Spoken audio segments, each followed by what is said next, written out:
Usborne first reading The Fox and the Crow.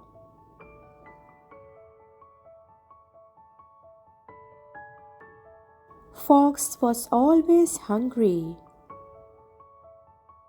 One day he saw Crow with some cheese. I want that cheese. He grinned at Crow. You are pretty. I am. What beautiful feathers they are. Can you sing too? He asked. Crow nodded. She opened her beak. Caw! Down fell the cheese. Fox snapped it up.